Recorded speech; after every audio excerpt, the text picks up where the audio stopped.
Guess what, YouTube? I'm going to Bentonville, and then after that, I'm going to go to the Fruita Fat Tire Festival. I am super stoked for 2023, and I'm tired of the snow in the winter, and I can't wait until it goes away. Welcome to Shad Life. I have some updates for you. So if that's not exciting enough, how about this? The bike industry is in trouble, so everybody says. What that means, who knows? But if you are interested in buying a bike, now is the time to do it. And that's weird because usually springtime is when everybody goes out to buy bikes and they don't need to have big sales and closeouts and things like that. But this time around, it's different.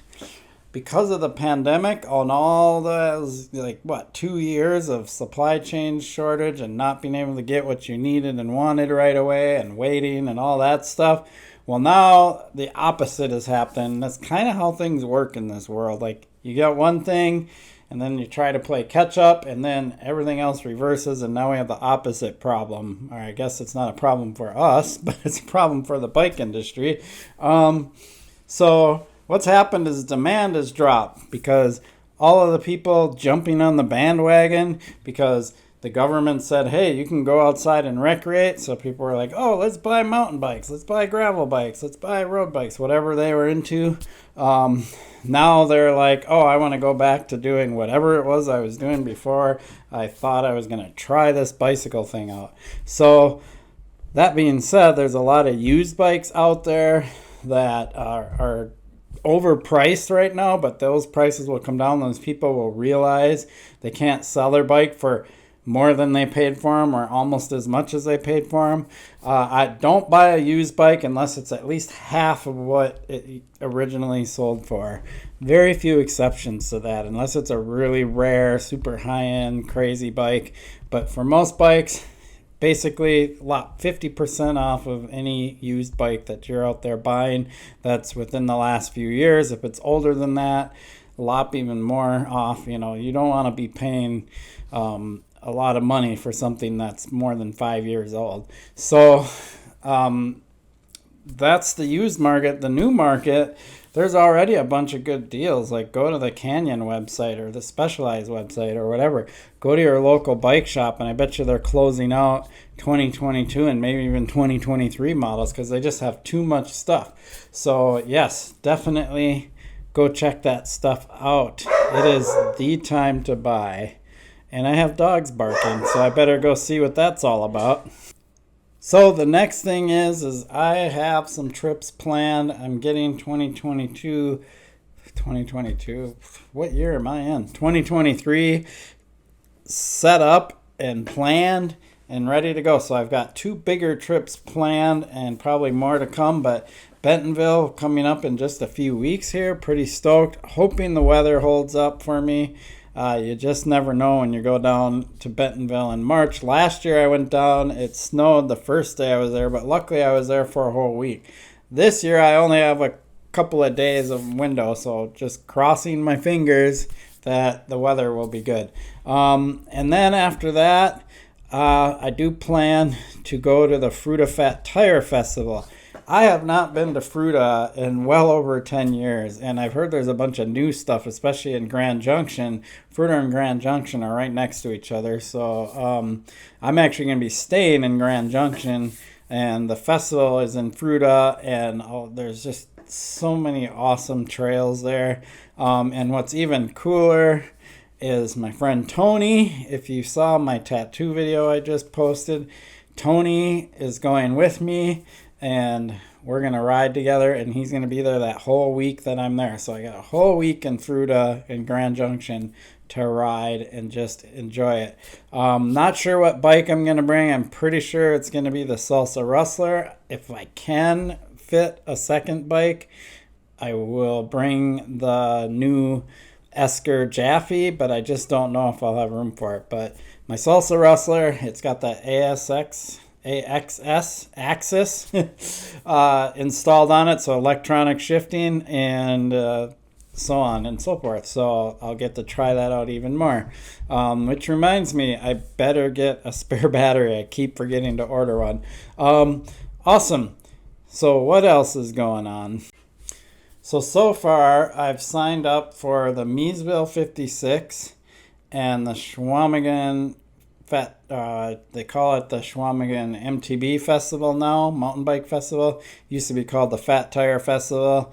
They changed it because now everybody thinks if you say fat tire, it's a fat bike. That's not the case. Mountain bikes have been called fat tires for a long time. But anyway, I'm going to those two events. I do want to do the Filthy 50 again. I'm not sure when the sign up is. It's really hard because you gotta like sign up in this. You have this short window to get signed up for some of these events. So those two I'll be doing again in 2023, and of course I'll be going up to Cuyuna and riding up there quite a bit with my property.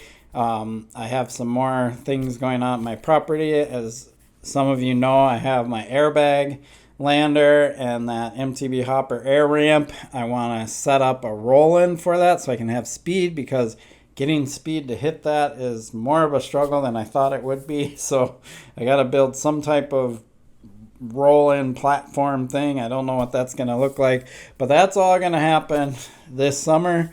So it should be a lot of fun, and I'm super stoked for 2023 now that I know what year it is. And yeah, it's going to be a good time. And lastly, we have this thing. So over the winter, I built this bike up. It's the single speed mullet build, 29er front wheel, 27.5 rear wheel. But I've also accumulated a bit more. I have two forks. I have a 140 millimeter fork, 120 millimeter fork. I've got an extra set of wheels. I have a 27.5 front wheel to try. I've got all these things to try out with this bike and just have fun with it. I'm super stoked about it. As soon as I can get out and start riding it and talking about it and changing things, I'll do that. I'm actually considering ordering a wolf tooth angle headset. What's cool about that is I can change the headset 1 degree. They do have a 2 degree headset now. I'm going to stick with a 1 degree headset. So if things get too slack, like I think they will in this mullet build configuration, I can put that angle headset on there and, steepen it a degree and maybe mellow out the slackness, and it'll still be slack. But it just won't be as slack or too slack, and see how it rides. So I can play around with all these things. So I'm really excited about that bike and that build, and it's set up as a single speed right now. But I do have plans to order, some type of geared drivetrain. The two that I'm kind of thinking of is the Microshift Advent X, which would be a 10 speed, or do a box Prime 9 setup.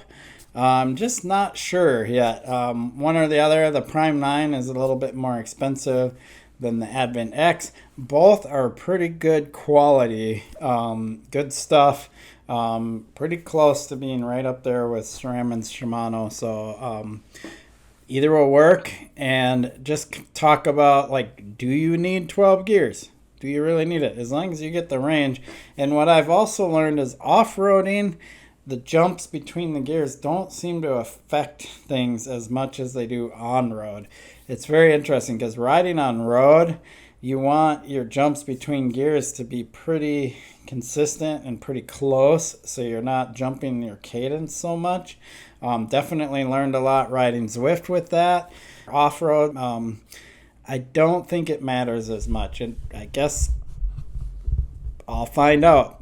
Would a Prime 9 or Advent X with 10 speeds be enough to just be satisfactory? If it is, it saves a little bit of weight, makes things simpler, so on and so forth. Also, I still have my 26-inch DJ build to do with the standard frame and the Identity Rebate XL fork, so I'm super excited about that. So lots to come up here on my channel. Awesome. I appreciate your support for my channel. Please like and subscribe. Peace.